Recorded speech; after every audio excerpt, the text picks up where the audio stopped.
The basic fact which we have to realize about this super system is that it is based on fossil fuels. When we talk about the consumption, we talk about category which is called the primary energy supply. And that is all forms of energy which enter that global system. And that is today coal, oil, natural gas, and electricity directly generated from hydro, from water, from nuclear fission, and from wind and solar energy. There is also a little bit of geothermal energy and also biofuels, but that comprises the modern energy system. As of now, 83%, depending how you count it, 83, 84, 85% of this system is based on fossil fuels. So this is overwhelmingly fossil-based. And it has been that for a very long time, and it is changing very slowly. And this is the fundamental thing which people have to appreciate, that any change to the system, what you call the energy transition, although it is going on all the time, there is nothing new about energy transitions, because I mention this because people frequently say, oh, we are now transiting, we are moving away from fossil fuels to renewables. We've been always moving away from something to something.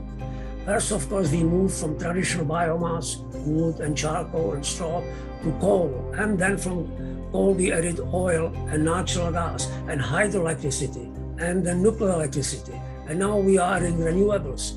So the global energy system has been always in transition at different paces and at different rates in different parts of the world. But there is nothing new about this transition. But what is always common to it, that it is a relatively slow process. Now, it could happen relatively fast in a small country.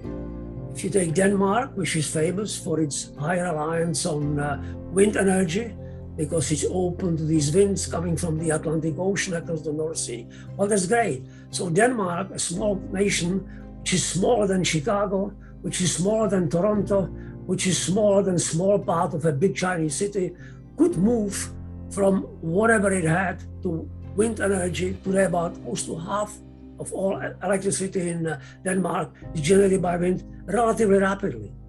But China, 1.4 billion people, or the US, depending how you count it, still the world's largest economy, they cannot move to something else very rapidly. And the world as a whole has to proceed very slowly. 20 years ago, the world's dependence on fossil fuels was about 88, 90%, 87, depends how you count it. And now it's about 83, 84. So we've gone down worldwide only by a few percent worldwide in 20 years, basically in one generation. Germany in year 2000 decided to speed up, deliberately to speed up the energy transition. And Germany in the year 2000 said, we will transit away from fossil fuels to something else, to renewables, as fast as we can. But what it has achieved? In year 2000, Germany was 84% dependent on fossil fuels. In 2020, Germany was 76% dependent on fossil fuels. So in 20 years, German dependence on fossil fuels has declined from 84 to 76%, just 8% down in 20 years. That it will be extremely difficult, and of course most likely impossible, to go from 84 or 76 to zero in the next 30 years. Before COVID struck in 2019, because of COVID, the emissions declined a little bit because people didn't travel, many factories were locked down, many cities were locked down. So year 2020 is not a good year to use for comparisons. We have to use the last pre-pandemic year, and that's 2019. So in 2019, the world generated about 37 billion, that's 10 to 9, 37 billion tons of carbon dioxide, 37 billion tons.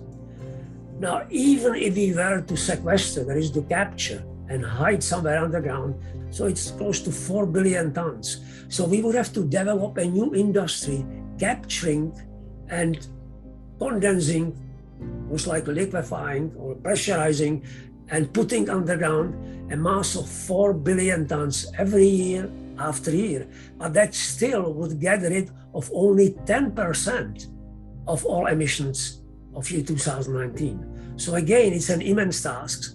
And not surprisingly, so far, we have been able to capture and sequester only about 0.1% of emissions. So far we are capturing and hiding only 0.1%. But even if we would capture and hide 10%, it would have been this immense sum of 4 billion tons.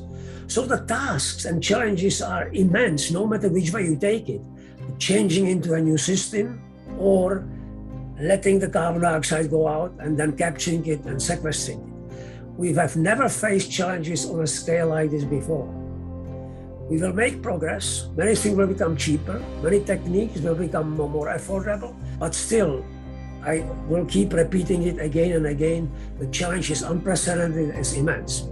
Now people can come and can argue, oh, we can speed it up. We are so inventive. Why don't we do it like with many other things? It certainly didn't take us 30 years to switch from flying with propeller planes to jet planes. And that's very true.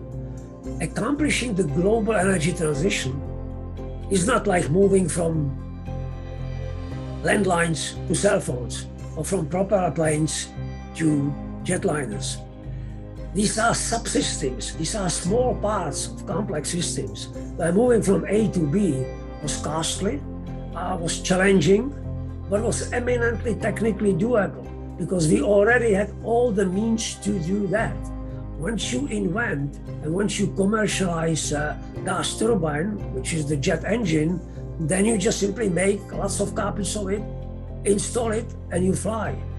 Once you invent and commercialize microprocessor, which is the heart of every cell phone, every personal computer, and all sorts of electronic equipment today, once you invent it, once you commercialize it, you just make large copies of it, make them better, make them cheaper, and you can make billions and billions of mobile phones.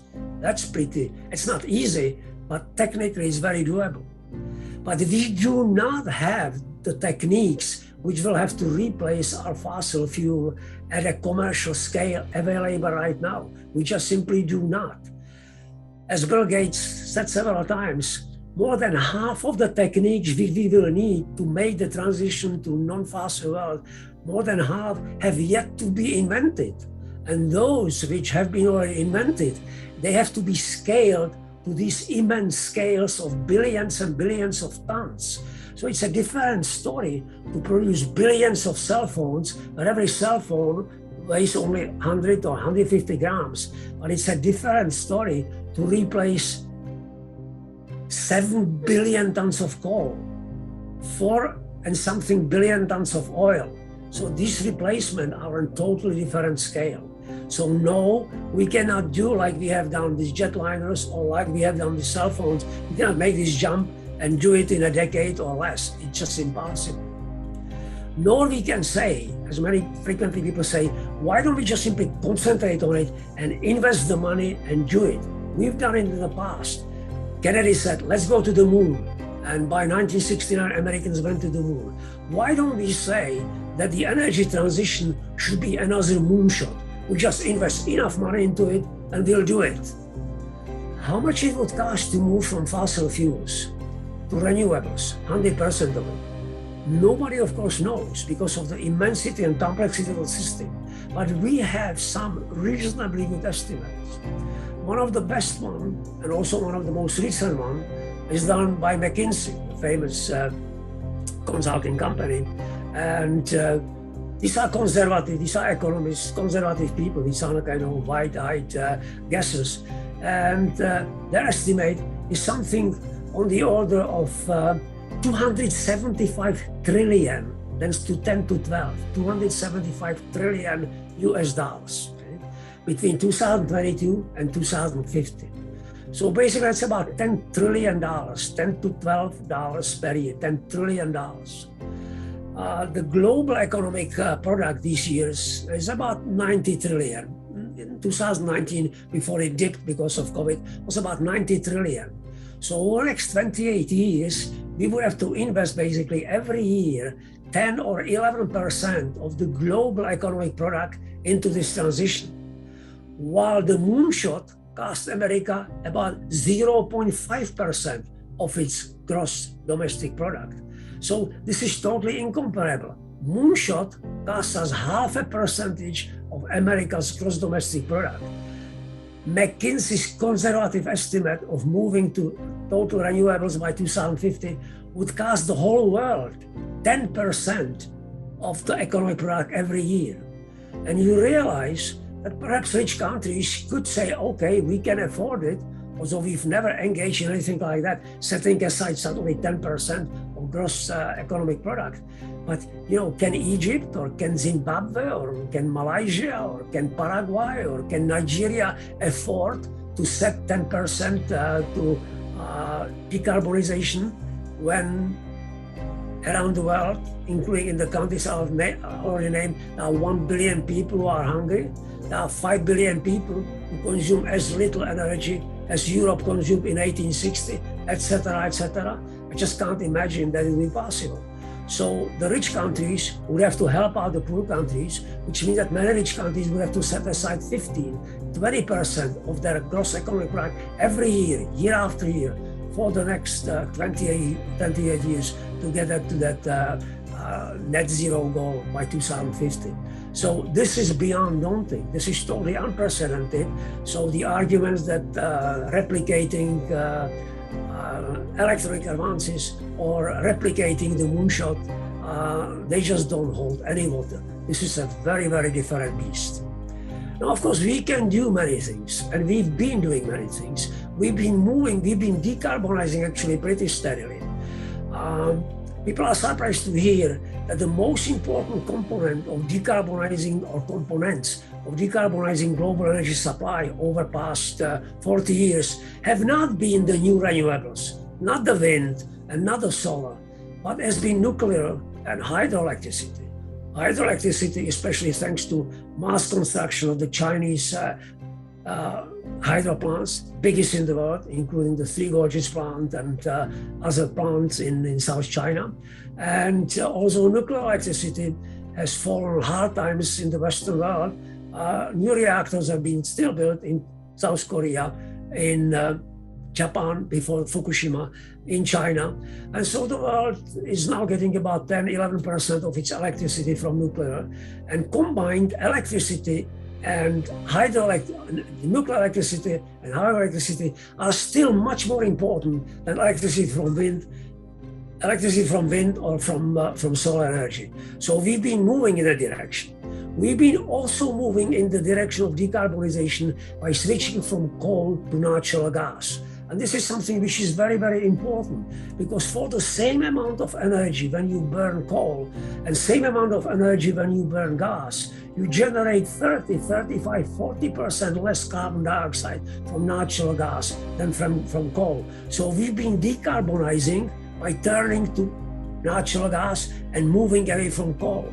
And US has done very well in that regard, because US has been closing its old coal-fired power plants built in 50s and 60s and moving into efficient gas steam turbines and generating its electricity with natural gas. So increasing efficiency is always one of the best ways how to decarbonize, because once you decrease the demand, it will stay. If I buy a small car, which is 40% more efficient than the old car, well, it will bring me that efficiency every time I'll drive it. If I super insulate my house, so I will need much less fuel to keep it warm, it will reward me with less energy every time I heat it every day of the winter for the next 30 years. So efficiency is always the way to go, and we still, fortunately, have a large room for efficiency improvement. You cannot say we will improve the efficiency of world energy consumption by 40% a year. There is no such anymore. Efficiency improvement by slow and steady, 1.5%, 2% a year. But hey, 1.5% a year, it's 15% or 20% cumulative at the end of the decade, right? So this is simply how this world of massive complex energy system works. Gradually, steadily, but you can get there eventually, but eventually it will take some time.